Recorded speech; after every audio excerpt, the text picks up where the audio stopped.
Hello everyone, welcome to Disha classes YouTube channel. और मुझे उम्मीद है कि मेरी वीडियोस आपको किसी न किसी एग्ज़ाम को या किसी न किसी सब्जेक्ट को प्रिपेयर करने में ज़रूर हेल्पफुल होंगी। और जैसे कि आपको पता है, दिशा क्लासेस यूट्यूब चैनल एक ऐसा प्लेटफॉर्म है जहां हम net commerce exam and HTET PGT commerce exam की प्रिपरेशन के लिए सभी सब्जेक्ट्स को chapter wise and topic wise cover कर रहे हैं। इन दोनों ही एग्ज़ाम्स के प्रिपरेशन के लिए दिशा क्लासेस यूट्यूब चैनल पर हमने 11th क्लास का अकाउंट्स और side by side marketing subject को स्टार्ट कर रखा है। 11th क्लास का अकाउंट्स हम डीके गोयल की बुक से कवर कर रहे हैं, जिसमें 6 चैप्टर्स हमारे ऑलरेडी कंप्लीट हो चुके हैं। 7th chapter double entry system, इसके भी 2 पार्ट्स ऑलरेडी अपलोडेड हैं। आज हम डिस्कस करेंगे पार्ट 3 को। तो जब हमने पार्ट 1 और पार्ट 2 डिस्कस किया था, उसका एक ब्रीफ डिस्कशन का हम यहाँ कर लेते हैं कि भी हमने उनमें क्या डिस्कस किया। तो पार्ट 1 और पार्ट 2 में हमने डिस्कस किया है डबल एंट्री सिस्टम होता क्या है। तो जब हम बात करते हैं अकाउंटिंग की कि आप कैसे बुक्स में ट्रांजैक्शंस को रिकॉर्ड करेंगे, उनकी अकाउंटिंग करेंगे, तो अकाउंटिंग का एक सिस्टम है। अकाउंटिंग करने के लिए आप एक सिस्टम को फॉलो करते हैं जिसे हम बोलते हैं double entry system. Double entry system का ये मतलब नहीं था कि भी आप एक ही ट्रांजैक्शन की एंट्री 2 बार करेंगे या डबल एंट्री आप करेंगे बुक्स में। डबल एंट्री सिस्टम कहता है कि बिजनेस में कोई भी ट्रांजैक्शन होगी उसका एटलीस्ट 2 अकाउंट्स पे तो इफेक्ट होगा ही होगा। कहने का मतलब है कि बिजनेस की हर एक ट्रांजैक्शन एटलीस्ट 2 अकाउंट्स को तो इफेक्ट करे ही करेगी। और जब हम बुक्स में रिकॉर्ड करेंगे तो उन दोनों ही अकाउंट्स पे जिस पे किसी भी ट्रांजैक्शन का इफेक्ट हुआ है, उन दोनों ही अकाउंट्स पे जो इफेक्ट हुआ है उसको हम बुक्स में रिकॉर्ड करेंगे। इसलिए इस सिस्टम को बोला जाता है डबल एंट्री सिस्टम, कि जब भी आप बुक्स में एंट्री करेंगे किसी भी ट्रांजैक्शन की, तो उससे जो 2 अकाउंट्स इफेक्ट हुए हैं उन दोनों की ही एंट्री आप बुक्स में करेंगे। तो जो एंट्री है वो आप डबल करेंगे, दोनों अकाउंट्स पे जो इफेक्ट हो रहा है उसको आप बुक्स में रिकॉर्ड करेंगे। क्लियर? ये था हमारा डबल एंट्री सिस्टम का मीनिंग। तो जब हमने देखा कि भाई हम अकाउंटिंग करने के लिए एक सिस्टम को फॉलो कर रहे हैं, फिर हमने इसके कैरेक्टरिस्टिक्स को पढ़ा। कैरेक्टरिस्टिक्स के बाद हमने देखा इसका प्रिंसिपल। तो इसका जो ये प्रिंसिपल है जिस पे डबल एंट्री सिस्टम काम करता है, वो कहता है there is a debit for every credit. ये कहता है कि भी जो 2 अकाउंट्स इफेक्ट हुए हैं वो दोनों एक ही सेम डायरेक्शन में इफेक्ट नहीं होगा, कि भी दोनों ही अकाउंट्स में ऐसा नहीं होगा दोनों में इंक्रीज हो रहा है या दोनों में डिक्रीज। जो दोनों ही अकाउंट्स पे इफेक्ट होगा किसी भी ट्रांजैक्शन का, वो अपोजिट डायरेक्शन में होगा। अपोजिट डायरेक्शन का मतलब था कि भी एक अकाउंट में कुछ इंक्रीज होगा तो दूसरे अकाउंट में कुछ डिक्रीज होगा। इसे हमने बोला था अपोजिट डायरेक्शन। तो जैसे ही हमें पता चला कि भी 2 अकाउंट्स इफेक्ट हुए और दोनों ही अकाउंट्स में से एक में कुछ इंक्रीज हुआ, एक में कुछ डिक्रीज हुआ, तो अब आपको कैसे पता चलेगा कि भी किस अकाउंट को हमें डेबिट करना है, किस अकाउंट को हमें क्रेडिट करना है। उसके लिए हमने क्या किया, अकाउंट्स को डिफरेंट कैटेगरीज में, या हम कह सकते हैं हमने अकाउंट्स का क्लासिफिकेशन कर दिया। हमने डिफरेंट टाइप्स के अकाउंट्स बना दिए। तो जब हमने क्लासिफिकेशन ऑफ अकाउंट्स करा तो हमने 3 टाइप्स के अकाउंट बनाए: personal account, real account and nominal account. Personal account वो अकाउंट्स थे जो किसी पर्सन से, किसी इंडिविजुअल से, किसी फर्म से, किसी इंस्टीट्यूशन से या किसी कंपनी से रिलेटेड थे, उन्हें हमने डाला पर्सनल अकाउंट्स की कैटेगरी में। फिर हमारे आते हैं रियल अकाउंट। रियल अकाउंट में जो भी हमारे बिजनेस की प्रॉपर्टीज़ हैं या हम कह सकते हैं बिजनेस के एसेट्स हैं, उनको हमने डाला रियल अकाउंट्स में। और थर्ड हमने बनाया कैटेगरी नॉमिनल अकाउंट, जिसमें हमने सारे ही एक्सपेंसेस और इनकम के अकाउंट्स को डाला। वो हमारी थर्ड कैटेगरी होगी नॉमिनल। तो ये 3 टाइप्स के अकाउंट है। तो जब भी आप अकाउंटिंग करेंगे तो अकाउंटिंग में सबसे पहले आपको ये देखना है किसी भी ट्रांजैक्शन का किन 2 अकाउंट्स पे इफेक्ट हुआ। सबसे पहले आपको उन 2 अकाउंट्स को पता करना है। जब आपने ये देख लिया कि भी अकाउंट्स ये 2 इफेक्ट हुए हैं, उनमें से फिर आपको ये पता करना है कि भी ये अकाउंट किस कैटेगरी के अंडर आता है। हमने देखा कि भी एक अकाउंट आता है पर्सनल कैटेगरी के अंडर और जो दूसरा अकाउंट इफेक्ट हुआ है वो आता है हमारा रियल कैटेगरी के अंडर। तो अब हमें देखना है इनके ऊपर कौन सा रूल अप्लाई होगा। तो अलग अलग अकाउंट्स के लिए अलग अलग अकाउंटिंग के रूल्स हैं, जिनको हम गोल्डन रूल्स ऑफ अकाउंटिंग बोलते हैं, क्योंकि इन्हीं रूल्स के बेसिस पे आप अकाउंटिंग करेंगे और आपकी अकाउंटिंग बेस्ड होती है। ये जो हमारे गोल्डन रूल्स हैं ये हम पिछली वीडियो में डिस्कस कर चुके हैं। अगर आपने वो वीडियो नहीं देखी तो आप देख सकते हैं। तो सबसे पहले हमने क्या करना है, 2 अकाउंट्स देखने हैं जिन पे ट्रांजैक्शन का इफेक्ट हुआ है। फिर ये देखना है कि वो अकाउंट पर्सनल है, रियल है या नॉमिनल है। जब हमें पता चल जाएगा कि भी अकाउंट पर्सनल है तो हम उस पर पर्सनल वाला रूल अप्लाई करेंगे और वहाँ से हमें पता चल जाएगा कि भी वो जो अकाउंट है पर्सनल वो डेबिट होगा या क्रेडिट। फिर हमने देखा दूसरा जो अकाउंट इफेक्ट हुआ है वो है रियल अकाउंट। फिर हम देखेंगे रियल अकाउंट का क्या रूल है। फिर हमें वहां से पता चल जाएगा कि रियल अकाउंट जो दूसरा अकाउंट इफेक्ट हुआ है ट्रांजैक्शन की वजह से उसको डेबिट करना है या क्रेडिट। क्लियर? तो अभी इसी कंसेप्ट को और क्लियर करने के लिए हम एक इलस्ट्रेशन ले लेते हैं। इलस्ट्रेशन के तौर पे मैंने यहाँ कुछ अकाउंट्स लिखे हैं और इनमें से हम देखेंगे कि भी कौन सा पर्सनल अकाउंट्स के अंडर आएगा, कौन सा अकाउंट रियल अकाउंट के अंडर आएगा और कौन सा अकाउंट हमारा नॉमिनल के अंदर आएगा। तो पहले है capital account. Capital account obviously किसी ऑनर का अकाउंट है। जो बिजनेस का ऑनर है उसके अकाउंट को हम बोलते हैं कैपिटल अकाउंट। तो ये कैसा अकाउंट होगा? ऑब्वियसली पर्सनल अकाउंट, क्योंकि ये किसी इंडिविजुअल से रिलेटेड है जो बिजनेस का ऑनर है। सेकेंड है ड्राइंग्स अकाउंट। ड्राइंग अकाउंट भी क्या होता है, जो हमारा बिजनेस का प्रोप्राइटर है, ऑनर है, उसने जो बिजनेस से अपने पर्सनल यूज़ के लिए पैसे निकाले हैं या कोई भी चीज़ निकाली है उसको हम ड्राइंग्स बोलते हैं। और उसके लिए जब हम एक अकाउंट ही बना देते हैं कि पूरे साल में जो भी वो बिजनेस से अपने पर्सनल यूज़ के लिए विड्रॉ करेगा उसको हम ड्राइंग्स अकाउंट में डालते रहेंगे, लास्ट में उसका टोटल कर देंगे। तो ड्राइंग्स अकाउंट भी कैसा हो गया? पर्सनल अकाउंट, क्योंकि ये भी किससे रिलेटेड है? जो बिजनेस का ऑनर है और जो वो बिजनेस से कोई भी चीज़ ले रहा है अपने पर्सनल यूज के लिए उसकी एंट्री हम ड्राइंग्स अकाउंट में करते हैं। तो ये अकाउंट भी हो गया पर्सनल। फिर है हमारा कैश रिसीव्ड। आपको कैश रिसीव हुआ। अभी हमने कहा था रियल अकाउंट्स वो होते हैं जो बिजनेस की या तो प्रॉपर्टी होती हैं या बिजनेस के एसेट्स होते हैं, उनको हम बोलते हैं रियल अकाउंट। तो यहाँ कैश की बात हो रही है। कैश क्या है? बिजनेस का ऑब्वियसली प्रॉपर्टी है या हम कह सकते हैं एसेट है। तो ये अकाउंट जो कैश अकाउंट है हमारा ये हो जाएगा रियल अकाउंट।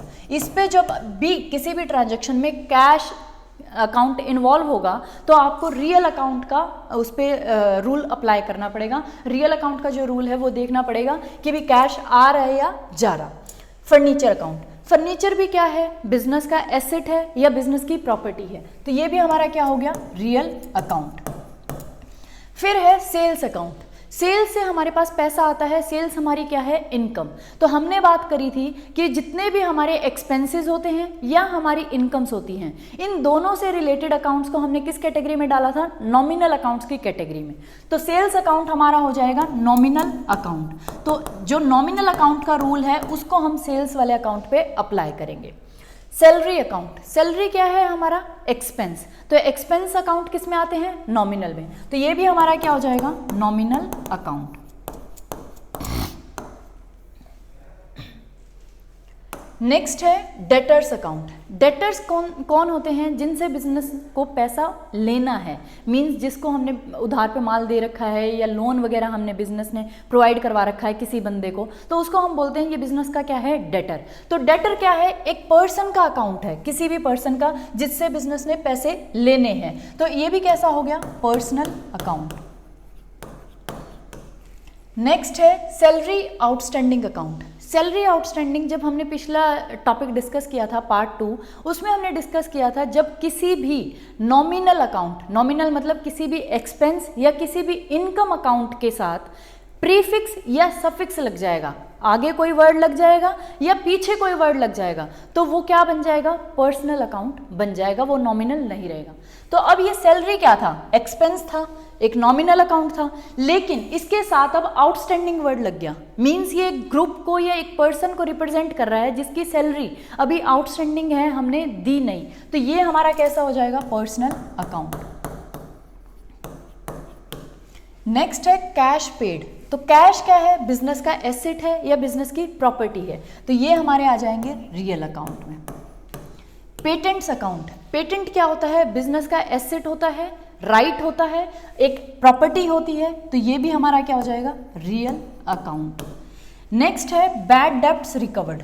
बैड डेब्ट जो आपका पैसा मर गया था, किसी ने देने के लिए मना कर दिया था, उसके पास देने के लिए पैसे नहीं थे, आपका डेटर था और उससे पैसे नहीं आ रहे थे, लेकिन वो अचानक से आपके बैड डेब्ट्स रिकवर हो जाते हैं, तो क्या है ये? हमारी इनकम। तो इनकम किस में आती है? हमारी नॉमिनल अकाउंट में। बैड डेब्ट्स रिटर्न ऑफ, आपके बैड डेब्ट्स हो रखे हैं, आपने उनको रिटर्न ऑफ किया है, मीन्स हमारे क्या है, एक्सपेंस है, हमारा लॉस है, तो इसको भी हम किस में डालेंगे, नॉमिनल अकाउंट में। नेक्स्ट है परचेज अकाउंट। जैसे अब सेल्स जब हम कर रहे थे तो हमारी इनकम थी, अब हम अगर परचेज कर रहे हैं तो परचेज कोई भी चीज़ करते हैं तो वो हमारा क्या है, एक्सपेंस, तो एक्सपेंस होने की वजह से ये भी हमारा किस में आएगा, नॉमिनल अकाउंट में। नेक्स्ट है बैंक अकाउंट। अब बैंक अकाउंट में जो पैसा है, कैश है, वो तो बिजनेस की प्रॉपर्टी है, एसेट है, इसलिए हमने कैश जो भी पेड है या रिसीव्ड है उसको हमने डाला था रियल अकाउंट में। लेकिन जब हम बैंक अकाउंट की बात कर रहे हैं तो बैंक क्या है, एक इंस्टीट्यूशन है, एक फर्म है, और जब भी हमने बात करी थी कोई फर्म, कोई इंस्टीट्यूशन, कोई भी कंपनी या कोई भी इंडिविजुअल, तो वो होते हैं हमारे पर्सनल अकाउंट। तो जो बैंक है वो भी आपका क्या हो जाएगा, पर्सनल अकाउंट। ये इंपॉर्टेंट पॉइंट है। उसके बाद है इंश्योरेंस प्रीपेड अकाउंट। अगर सिर्फ मैं यहाँ बात करती इंश्योरेंस की, जब हम इंश्योरेंस की बात कर रहे हैं तो इंश्योरेंस हमारा क्या है, एक एक्सपेंस है, तो ये होता नॉमिनल। लेकिन अब इंश्योरेंस के साथ एक वर्ड और लग गया, सफिक्स लग गया, पीछे एक वर्ड लग गया। और अभी हमने बात करी थी जब हमने सैलरी आउटस्टैंडिंग देखा था कि भी किसी भी नॉमिनल अकाउंट के साथ अगर पीछे कोई वर्ड लग जाएगा या आगे कोई वर्ड लग जाएगा तो वो क्या बन जाएगा, पर्सनल अकाउंट। तो जो हमारा इंश्योरेंस प्रीपेड है तो ये अब हो जाएगा पर्सनल अकाउंट। ये थे हमारी क्लासिफिकेशन, या हमने एक एग्जाम्पल लिया, इलस्ट्रेशन लिया, एक क्वेश्चन लिया, जिसके बेसिस से हमें और क्लैरिटी हुई जो हमारे डिफरेंट टाइप्स के अकाउंट्स हैं उनको कैसे हमें पता करना है या किस कैटेगरी में डिफरेंट अकाउंट्स को डालना है। क्लियर, यहाँ तक हमारा आज ये फर्स्ट टॉपिक कवर हो जाता है। अब नेक्स्ट टॉपिक है हमारा स्टेजेस और parts of double entry system. जब आप डबल एंट्री सिस्टम को फॉलो करके अकाउंटिंग को करते हैं तो उसमें कुछ स्टेजेस हैं या हम कह सकते हैं कुछ पार्ट्स हैं। जब आप अकाउंटिंग करेंगे तो 3 पार्ट्स में आप अकाउंटिंग को करते हैं। Accounting process can be divided into 3 stages under the double entry system. Double entry system के अंडर जो हमारा पूरा अकाउंटिंग का प्रोसेस है उसको हमने 3 स्टेजेस में डिवाइड कर रखा है। स्टेप वाइज या आप कह सकते हैं स्टेज वाइज, आप एक स्टेज से दूसरी स्टेज पे जाएंगे, फिर थर्ड पे जाएंगे, और थर्ड स्टेज के बाद आपका अकाउंटिंग का प्रोसेस क्या हो जाएगा, कंप्लीट। तो स्टार्ट करते हैं कि भाई हमारी 3 स्टेजेस क्या क्या है पूरी अकाउंटिंग प्रोसेस की। जब आप अकाउंटिंग करते हैं तो सबसे पहले क्या होगा, मैंने अभी आपको बताया था कोई भी ट्रांजैक्शन होगी तो आप उस ट्रांजैक्शन को क्या करेंगे, ये देखेंगे 2 अकाउंट्स कौन से इफेक्ट हुए हैं, उन दोनों अकाउंट्स को आप निकाल लेंगे कि ये 2 अकाउंट्स मेरे इफेक्ट हुए हैं। उन दोनों अकाउंट्स को फिर आप ये देखेंगे ये पर्सनल अकाउंट है, नॉमिनल अकाउंट है या रियल अकाउंट है। फिर आपको जब ये पता चल जाएगा फिर आप देखेंगे रूल्स को कि भी अगर पर्सनल अकाउंट है तो पर्सनल अकाउंट का क्या गोल्डन रूल है वो जो अप्लाई होगा। फिर अगर दूसरा अकाउंट, मान लो 2 अकाउंट्स हैं, एक उनमें से पर्सनल मिल गया, एक हमें रियल मिल गया, फिर हम देखेंगे रियल अकाउंट का क्या गोल्डन रूल है जो हमें अप्लाई करना है। उसके बेसिस पे हम क्या कर देंगे, एंट्री कर देंगे। तो सबसे पहले हम क्या करते हैं, जितनी भी ट्रांजेक्शन्स होंगी जो मनी की टर्म्स में मेजर हो सकती हैं, जो फाइनेंशियल नेचर की हैं, उन सारी ट्रांजैक्शंस को सबसे पहले रिकॉर्ड करेंगे एक प्राइमरी बुक में जिसे बोला जाता है journal. All the transactions are first recorded in a primary book called journal। तो जो हमारी प्राइमरी बुक है उसको हमने बोला है जर्नल। क्लियर। उसके बाद कह रहा है in case of big businesses, अगर आपका बिजनेस बहुत बड़ा है जहां ट्रांजैक्शंस का जो नंबर है वो बहुत लार्ज नंबर में ट्रांजैक्शंस हैं, तो उस समय आप क्या करेंगे, एक जर्नल रखने की बजाय, एक बुक में एंट्री करने की बजाय हम क्या करते हैं, जर्नल को डिवाइड कर देते हैं सब्सिडरी बुक्स में। एक ही जर्नल की बजाय हम सब्सिडरी बुक्स ओपन कर देते हैं जो हमारी टोटल नंबर में होती हैं 8। तो जैसे हम क्या करेंगे, सब्सिडरी बुक्स का मतलब है कैश के लिए आपने कैश बुक लगा दी, ठीक है। उसके बाद सेल्स के लिए आपने सेल्स बुक लगा दी, परचेज के लिए आपने परचेज बुक लगा दी, बिल्स रिसीवेबल्स के लिए एक बुक लगा दी, बिल्स पेबल के लिए आपने एक बुक लगा दी, और इनमें जो ट्रांजैक्शंस नहीं आई उनके लिए आपने एक अलग से बुक लगा दी जर्नल प्रॉपर, और जो बाकी की एंट्रीज हैं वो हमने कर दी जर्नल प्रॉपर में। तो कहने का मतलब है सबसे पहले हम ओरिजिनल रिकॉर्ड रखेंगे। ओरिजिनल रिकॉर्ड में क्या होगा, जितनी भी आपकी ट्रांजैक्शंस हैं उनको आप सबसे पहले एक प्राइमरी बुक, एक जर्नल में रिकॉर्ड करेंगे। और अगर आपका बिजनेस छोटा है तो जर्नल एक ही बुक आपको लगानी है, उसमें जितनी भी ट्रांजैक्शंस हुई हैं उनकी आप एंट्री कर दें। क्लियर। उसके बाद लेकिन अगर आपका बिजनेस बड़ा है जहां ट्रांजैक्शंस बहुत ज़्यादा अमाउंट में होती हैं या बहुत ज़्यादा नंबर में होती हैं, तो आप क्या करें, जर्नल को सब्सिडरी बुक्स में डिवाइड कर लें। एक बुक खोलने की बजाय, एक जर्नल बुक रखने की बजाय आप सब्सिडरी बुक्स रख लें। मतलब कैश से रिलेटेड ट्रांजैक्शंस के लिए कैश बुक रख लें, सेल्स से रिलेटेड सेल्स बुक रख लें, परचेज रिलेटेड परचेज बुक रख लें, ऐसे करके। और जब आप रिकॉर्डिंग करते हैं जर्नल में या उसकी सब्सिडरी बुक्स में, उन्हें हम बोलते हैं ओरिजिनल रिकॉर्ड स्टेज, क्योंकि ये ओरिजिनल सबसे पहली बार आपने किसी ट्रांजैक्शन को कहीं रिकॉर्ड किया है। क्लियर। इसे हमने बोला है ओरिजिनल रिकॉर्ड स्टेज, जो हमारी प्राइमरी बुक में हम एंट्री करते हैं। अब आपने प्राइमरी बुक में एंट्री कर दी, तो अब हम चलते हैं सेकेंड स्टेज पे। सेकेंड है classification. In this stage, all the transactions recorded in journal or its subsidiary books are transferred in a classified form to another book which is called ledger. अब क्या किया है, जितनी भी ट्रांजैक्शंस को हमने जर्नल में या जर्नल की सब्सिडरी बुक्स में रिकॉर्ड किया है, अब हम उनको एक क्लासिफाइड फॉर्म में, क्लासिफाइड का मतलब है उनको जो एक जैसे नेचर की ट्रांजैक्शंस हैं उनको एक जगह पहले हम उनका एक रिकॉर्ड बना लेंगे और फिर क्लासिफाई कर दिया हमने कि भी सेल्स वाली को सेल्स साइड निकाल दिया, परचेज वाली को परचेज निकाल दिया, डेटर्स के डेटर्स वाली निकाल दी, क्रेडिटर्स के अलग अलग। तो जितनी भी हमारी ट्रांजैक्शंस थी उनको हमने क्या कर लिया, क्लासिफाई कर लिया, उनको डिवाइड कर लिया अलग अलग कैटेगरीज में। अलग अलग कैटेगरीज में डिवाइड करने के बाद अब हम उन ट्रांजैक्शंस को क्या कर रहे हैं, ट्रांसफर कर रहे हैं एक नई बुक में, अनदर बुक में, जिसको हमने बोला है लेजर। क्लियर। अब लेजर में जब आप पोस्टिंग करेंगे, पोस्टिंग, अब जब हमने जर्नल में रिकॉर्ड किया था ट्रांजैक्शंस को, तो हाँ वहाँ हमने वर्ड यूज़ किया था एंट्री, कि भी हम क्या कर रहे हैं, ओरिजिनल एक रिकॉर्ड रख रहे हैं, ट्रांजैक्शंस की एंट्री कर रहे हैं, क्योंकि वो हमारी प्राइमरी बुक थी। लेकिन अब उनकी एंट्री हो चुकी है, अब आप क्या कर रहे हैं, उनको पोस्ट कर रहे हैं कहीं और उठा के। और पोस्ट भी कैसे कर रहे हैं, एक क्लासिफाइड फॉर्म में, मींस डिवाइड करके, मींस जो एक जैसे नेचर की ट्रांजैक्शंस हैं उनको हम एक जगह एक अकाउंट में डाल रहे हैं। तो पोस्टिंग वर्ड हम यहाँ यूज करेंगे जब हम जर्नल से लेके ट्रांजैक्शंस को किस में डालेंगे, लेजर एक नई बुक में डालेंगे। तो posting in ledger is also known as classification stage. तो इसे हमने बोला है क्लासिफिकेशन स्टेज।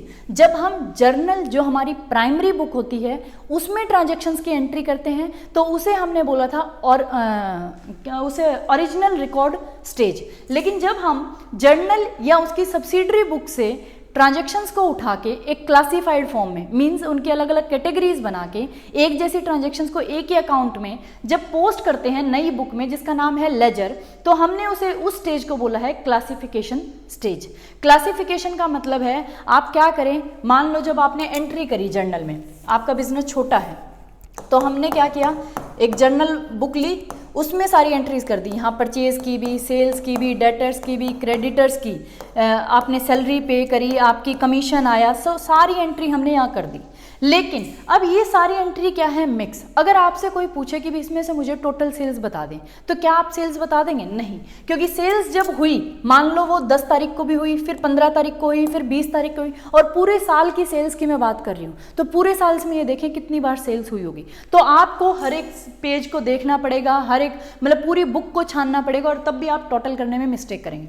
तो अब हम क्या करेंगे, लेजर एक ऐसी बुक है जिसे हमने क्लासिफाइड फॉर्म में बोला है। क्लासिफाइड मतलब लेजर के हर एक पेज पे एक अकाउंट बना होता है। एक पेज पे मतलब फर्स्ट पेज है मान लो, उस पे आपने सेल्स अकाउंट बना दिया, तो अब जितनी भी आपकी जर्नल में सेल्स से रिलेटेड ट्रांजैक्शंस हैं उनको आप सेल्स अकाउंट का जो फर्स्ट पेज है उसी पे लिखेंगे, और लास्ट में उसका क्या कर देंगे, टोटल। फिर नेक्स्ट पेज पे आपने क्या किया, परचेज अकाउंट खोल दिया, एक परचेज का अकाउंट खोल दिया। अब जितनी भी परचेज की एंट्री पूरे साल में हुई है वो आप किस में डाल दें, जो सेकंड पेज है आपका लेजर का, जहां आपने परचेज अकाउंट खोला है वहां डाल दें। लास्ट में आप टोटल कर देंगे तो आपको पूरे साल का परचेज पता चल जाएगा कि भी आपने टोटल परचेज कितना किया है। तो ये होता है क्लासिफिकेशन, जिसे हम बोलते हैं कि भी एक जैसी ट्रांजैक्शंस को, जो एक नेचर की ट्रांजैक्शंस हैं उनको हम एक जगह लिख देते हैं। जैसे सेल्स से रिलेटेड जितनी भी ट्रांजैक्शन थी, सेल्स एक नेचर की ट्रांजैक्शंस होगी, उनको हमने उठाया और उसको एक जगह पे, एक पेज पे, एक अकाउंट के अंडर जब हमने लिख दिया तो उसको हमने बोला है कि हमने लेजर में पोस्टिंग कर दी, या हमने एंट्रीज को क्या कर दिया, क्लासीफाई कर दिया। क्लियर। अब आपको अलग अलग अकाउंट्स आपने बना दिए, जितनी भी ट्रांजैक्शन थी उनको डिवाइड कर दिया अलग अलग कैटेगरीज में। अब हमारी लास्ट स्टेज आती है summary.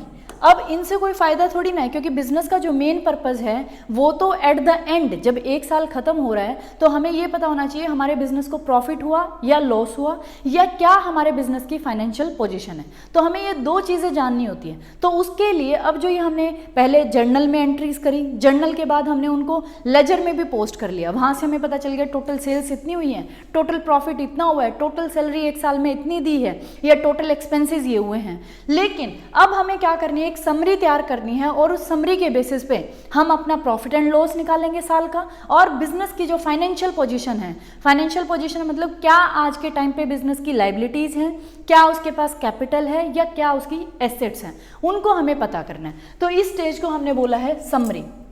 In this stage, all the accounts in the ledger are balanced off and are put in a list. अब आप क्या करें, लेजर में हमने अलग अलग अकाउंट्स खोले थे। अभी मैंने आपको बोला कि लेजर के फर्स्ट पेज पे आपने मान लो सेल्स अकाउंट खोल लिया, वहाँ सारी सेल्स की एंट्री है। फिर आपने परचेज अकाउंट खोल लिया सेकंड पेज पे, वहाँ परचेज की एंट्री है। तो अब आपके पास जो भी अकाउंट्स हैं लेजर में, उनको आपने क्या कर लिया, लास्ट में टोटल कर लिया। और टोटल करने के बाद भी आपने क्या कर लिया, एक ट्रायल बैलेंस कर लिया। ट्रायल बैलेंस का मतलब है, मतलब हम क्या कर रहे हैं, बैलेंस को ही चेक कर रहे हैं, क्या हमारा बैलेंस सही है, इसीलिए इसका नाम है ट्रायल बैलेंस। तो अब आप क्या करेंगे, जो भी आपके अकाउंट्स हैं उनमें से कुछ अकाउंट्स का जो बैलेंस होता है वो हमारा क्रेडिट होता है। जैसे सेल्स हैं, सेल्स क्या है, हमारी इनकम, और इनकम है तो इनकम किसके अंडर आती है, नॉमिनल अकाउंट। नॉमिनल अकाउंट का रूल था debit all the expenses, credit all the income. अब इनकम को क्या करना है, क्रेडिट। तो सेल्स क्या है, इनकम, तो इनकम है सेल्स, तो जो सेल्स अकाउंट होगा वो कैसा होगा, क्रेडिट होगा। तो हमने क्या किया, क्रेडिट लिख लिया। फिर है परचेज अकाउंट, परचेज क्या है, हमारी एक्सपेंस। अब एक्सपेंस है तो डेबिट ऑल द एक्सपेंसेस, ये रूल है। तो परचेज अकाउंट जो होगा हमारा वो होगा डेबिट। तो अब जब आपने लेजर में इनके अकाउंट्स खोले थे तो वहाँ आपने टोटल किया था। अब आप क्या करें, जो भी क्रेडिट है यहाँ क्रेडिट लिख लें, यहाँ डेबिट लिख लें। जो भी सेल्स है या जो भी क्रेडिट के अकाउंट्स हैं उनका टोटल इस साइड लिख दें। जो भी डेबिट अकाउंट्स थे जिनका मतलब नेचर कैसा होता है, डेबिट वाला होता है, उनको आप डेबिट साइड लिख दें। लास्ट में चेक करें कि भी आपका डेबिट साइड क्या क्रेडिट साइड के इक्वल आ रहा है। अगर आपका डेबिट साइड क्रेडिट साइड के इक्वल आ जाता है तो इसका मतलब आपकी अर्थमेटिकल एक्यूरेसी ठीक है, आपके अकाउंट्स अर्थमेटिकली तो चेक हैं, बेशक उनमें मिस्टेक्स हो सकती हैं फिर भी, लेकिन अर्थमेटिकली अगर हम बात करें तो वो क्या है, एक्यूरेट है। क्लियर। तो total of debit side must be equal to total of credit side. आपके जो ट्रायल बैलेंस में जितने भी डेबिट साइड के अकाउंट्स आए हैं और जितने भी क्रेडिट साइड के अकाउंट आए हैं उनका टोटल क्या होना चाहिए, इक्वल होना चाहिए, तभी आपकी अर्थमेटिकल एक्यूरेसी चेक होगी। अब हमने क्या किया, एक ट्रायल बैलेंस तो बना लिया। अब हमारे पास सारे अकाउंट्स के क्या हैं, टोटल तो हैं। अब उसी बेसिस पे जो हमारा ट्रायल बैलेंस है उसकी हेल्प से एक तो हम trading and profit and loss account बनाएंगे, जिससे हमें बिजनेस का एक साल का पर्टिकुलर ईयर के लिए प्रॉफिट एंड लॉस पता चलेगा, और एक हम बैलेंस शीट बनाएंगे जिससे हमें बिजनेस की फाइनेंशियल पोजीशन का पता चलेगा। क्लियर। तो ये दो काम और हम कर देंगे, मतलब एक समरी तैयार कर देंगे कि ये नेट रिजल्ट्स हैं, ये नेट प्रॉफिट और लॉस है एक पर्टिकुलर ईयर के लिए, और ये हमारी फाइनेंशियल पोजीशन है बिजनेस की एक पर्टिकुलर डेट के लिए। तो यहाँ हमारा अकाउंटिंग का प्रोसेस क्या हो जाता है, कंप्लीट। तो एक एग्जाम्पल से इन तीनों ही स्टेजेस को हम कंप्लीट कर लेते हैं। सबसे पहले क्या हुआ, सेल्स हुई,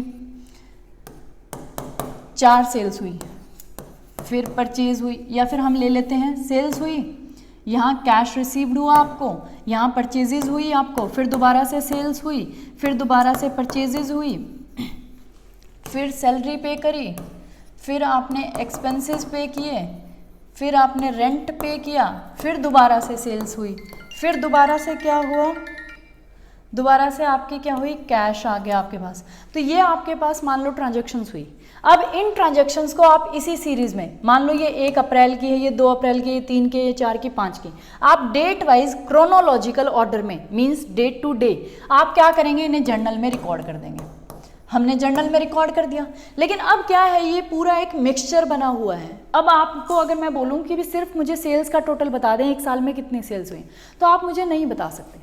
अब आपको क्या करना पड़ेगा, मैं अब क्या करती हूँ, इन्हीं एंट्रीज को जो मेरा ओरिजिनल रिकॉर्ड की स्टेज है प्राइमरी बुक इस जर्नल से उठा के अब मैं इसको ले जाती हूँ लेजर में।